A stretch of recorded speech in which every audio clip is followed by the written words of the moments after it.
La Bible en un an. 1 Roi chapitre 18, Psaume 135, Proverbe 17, 12 à 13. Lecture du 17 juin.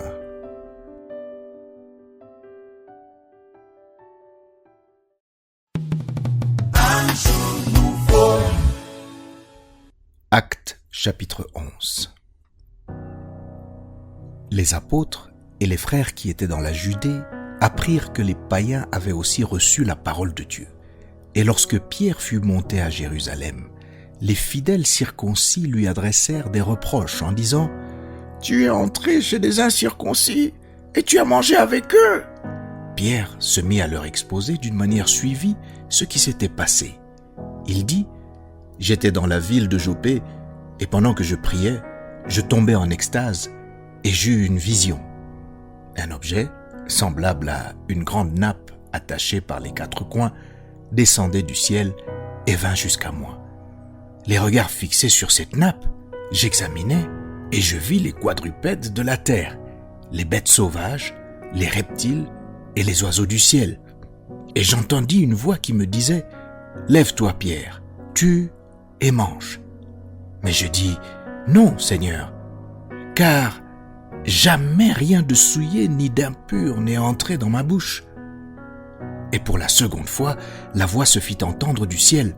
« Ce que Dieu a déclaré pur, ne le regarde pas comme souillé. » Cela arriva jusqu'à 3 fois. Puis tout fut retiré dans le ciel.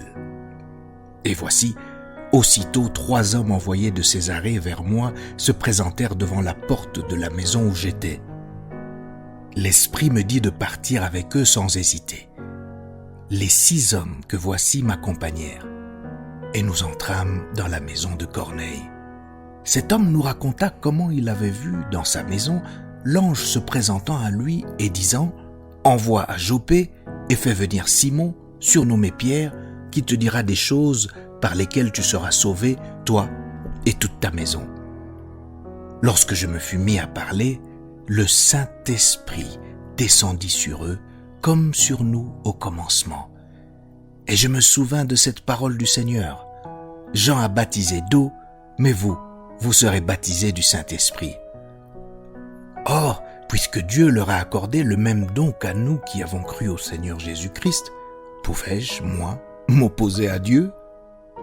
Après avoir entendu cela, ils se calmèrent et ils glorifièrent Dieu en disant « Dieu a donc accordé la repentance aussi aux païens, afin qu'ils aient la vie. » Ceux qui avaient été dispersés par la persécution survenue à l'occasion d'Étienne allèrent jusqu'en Phénicie, dans l'île de Chypre et à Antioche, annonçant la parole seulement aux Juifs.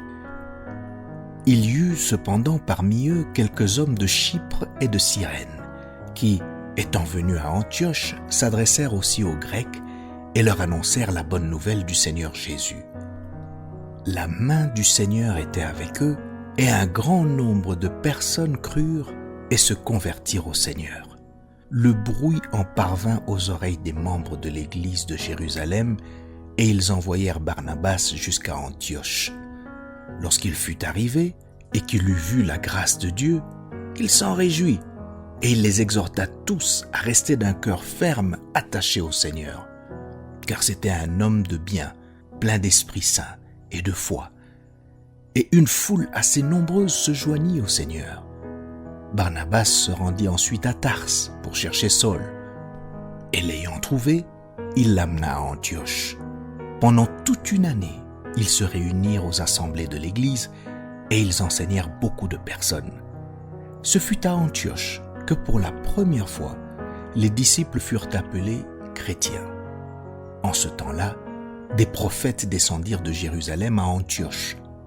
L'un d'eux, nommé Agabus, se leva et annonça par l'Esprit qu'il y aurait une grande famine sur toute la terre. Elle arriva en effet sous Claude. Les disciples résolurent d'envoyer chacun selon ses moyens un secours aux frères qui habitaient la Judée. Ils le firent parvenir aux anciens par les mains de Barnabas et de Saul.